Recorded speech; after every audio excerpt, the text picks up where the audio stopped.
ಕಲಬುರಗಿಯಲ್ಲಿ ಕೈ ಅಭ್ಯರ್ಥಿ ರಾಧಾಕೃಷ್ಣ ದೊಡ್ಡಮನಿ ಈಗ ಶಕ್ತಿ ಪ್ರದರ್ಶನಕ್ಕೆ ಮುಂದಾಗಿದ್ದಾರೆ. ತೆರೆದ ವಾಹನದಲ್ಲಿ ರಾಧಾಕೃಷ್ಣ ದೊಡ್ಡಮನಿ ರೋಡ್ ಶೋ ನಡೆಸಿದ್ದಾರೆ. ಸೇಡಂ ತಾಲೂಕಿನ ಕೆರಳ್ಳಿ ಗ್ರಾಮದಲ್ಲಿ ಕಾಂಗ್ರೆಸ್ ಅಭ್ಯರ್ಥಿ ಪರ ಭರ್ಜರಿ ಪ್ರಚಾರ ಶುರುವಾಗಿದೆ.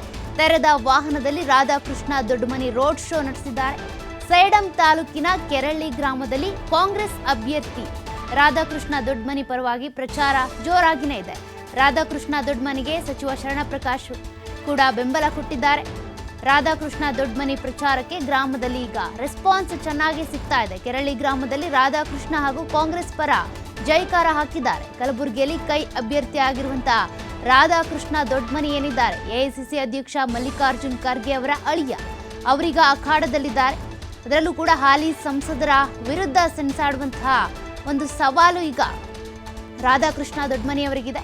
ಈಗಾಗಲೇ ತೆರೆದ ವಾಹನದಲ್ಲಿ ಪ್ರಚಾರಕ್ಕೆ ಮುಂದಾಗಿದ್ದಾರೆ. ರೋಡ್ ಶೋ ಕೂಡ ನಡೆಸಿದ್ದಾರೆ. ಕೆರಳ್ಳಿ ಗ್ರಾಮದಲ್ಲಿ ರಾಧಾಕೃಷ್ಣ ಅವರ ಪರವಾಗಿ ಮತ್ತೆ ಕಾಂಗ್ರೆಸ್ ಪರವಾಗಿ ಘೋಷಣೆಗಳು ಕೂಗ್ ಬಂದಿದ್ದಾವೆ. ಅದೇ ರೀತಿಯಾಗಿ ಒಂದಷ್ಟು ರೆಸ್ಪಾನ್ಸ್ ಕೂಡ ಚೆನ್ನಾಗಿ ಸಿಗ್ತಾ ಇದೆ ರಾಧಾಕೃಷ್ಣ ದೊಡ್ಡಮನಿ ಅವರಿಗೆ.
ಎಐಸಿಸಿ ಅಧ್ಯಕ್ಷರಾಗಿರುವಂತಹ ಮಲ್ಲಿಕಾರ್ಜುನ್ ಖರ್ಗೆ ಅವರ ಅಳಿಯ ರಾಧಾಕೃಷ್ಣ ದೊಡ್ಡಮನಿ ಅವರು ಈಗ ಕಲಬುರಗಿಯ ಅಖಾಡದಲ್ಲಿದ್ದಾರೆ.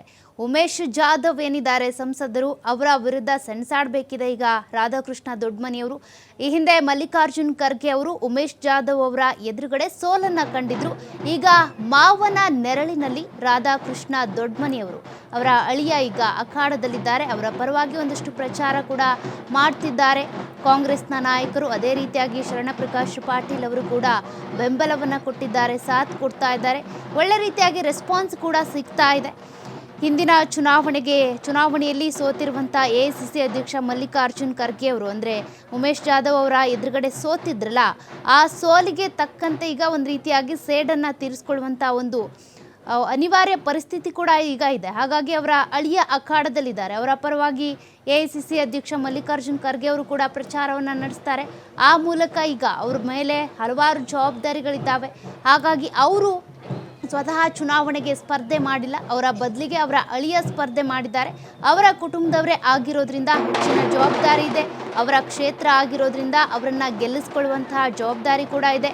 ಒಂದು ಕಡೆ ಸಿದ್ದರಾಮಯ್ಯನವ್ರಿಗೆ ಹೇಗೆ ಮೈಸೂರು ಕೊಡಗು ಕ್ಷೇತ್ರದ ಎಂ ಲಕ್ಷ್ಮಣ್ ಅವ್ರನ್ನ ಗೆಲ್ಲಿಸ್ಕೊಳ್ಳುವಂಥ ಜವಾಬ್ದಾರಿ ಇದೆಯೋ, ಅದೇ ರೀತಿಯಾಗಿ ಈ ಕಡೆ ಕಲಬುರಗಿಯಲ್ಲಿ ತಮ್ಮ ಅಭ್ಯರ್ಥಿಯನ್ನು, ಅದರಲ್ಲೂ ಕೂಡ ಅಳಿಯನನ್ನು ಗೆಲ್ಲಿಸ್ಕೊಳ್ಳುವಂಥ ಜವಾಬ್ದಾರಿ ಎಐಸಿಸಿ ಅಧ್ಯಕ್ಷ ಮಲ್ಲಿಕಾರ್ಜುನ್ ಖರ್ಗೆ ಅವರಿಗಿದೆ.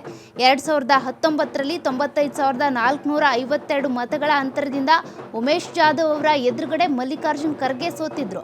ಆ ಸೋಲಿಗೆ ಈಗ ಒಂದು ರೀತಿಯಾಗಿ ಸೇಡ್ ತೀರಿಸ್ಕೊಳ್ಳುವಂತಹ ಅನಿವಾರ್ಯತೆ, ಅದೇ ರೀತಿಯಾಗಿ ಆ ರೀತಿಯ ಪರಿಸ್ಥಿತಿ ಈಗ ಇದೆ. ತೀರಿಸ್ಕೋಬೋದು. ಯಾವ ರೀತಿಯಾಗಿ ಈ ಗ್ಯಾರಂಟಿ ಯೋಜನೆಗಳಿರ್ಬೋದು, ಮಲ್ಲಿಕಾರ್ಜುನ್ ಖರ್ಗೆ ಅವರ ಒಂದಷ್ಟು ವರ್ಚಸ್ಸು ಇರ್ಬೋದು, ಅವರ ಮತ ಬ್ಯಾಂಕ್ನ ಹೋಲ್ಡ್ ಇರ್ಬೋದು, ಅದೆಲ್ಲವೂ ಯಾವ ರೀತಿಯಾಗಿ ವರ್ಕೌಟ್ ಆಗುತ್ತೆ, ರಾಧಾಕೃಷ್ಣ ದೊಡ್ಮನಿ ಅವರಿಗೆ ಈಗ ಮಲ್ಲಿಕಾರ್ಜುನ್ ಖರ್ಗೆ ಅವರಿಗೆ ಇರುವಂಥ ಬೆಂಬಲ ಸಿಗುತ್ತಾ, ಅವರ ಪರವಾಗಿ ಇರುವಂಥ ಮತ ಬ್ಯಾಂಕ್ ಆ ಸಮುದಾಯಗಳ ವೋಟ್ಗಳು ರಾಧಾಕೃಷ್ಣ ದೊಡ್ಮನಿಯವರಿಗೆ ಬೀಳುತ್ತಾ, ಹೀಗೆಲ್ಲ ಒಂದಷ್ಟು ಕುತೂಹಲ ಇದೆ. ಈ ಕ್ಷೇತ್ರದಲ್ಲಿ ಏನಾಗಬಹುದು ಅಂತ ಉಮೇಶ್ ಜಾಧವ್ ಅವರು ಮಾಡಿರುವಂಥ ಕೆಲಸಗಳನ್ನು ಇಟ್ಕೊಂಡು ಅಥವಾ ಅವರ ಅಭಿವೃದ್ಧಿ ಕಾರ್ಯಗಳು ಅರ್ಧಕ್ಕರ್ಧಕ್ಕೆ ನಿಂತಿರುವಂಥದ್ದು ಅದೆಲ್ಲವನ್ನು ನೋಡಿಕೊಂಡು ಉಮೇಶ್ ಜಾಧವ್ ಅವರಿಗೆ ವೋಟ್ ಹಾಕದೆ ರಾಧಾಕೃಷ್ಣ ಅವರಿಗೆ ಜನರು ವೋಟ್ ಹಾಕ್ತಾರಾ, ಅವರನ್ನು ಗೆಲ್ಲಿಸ್ಕೊಡ್ತಾರಾ ಅನ್ನುವಂಥ ಪ್ರಶ್ನೆ ಇದ್ದೇ ಇದೆ.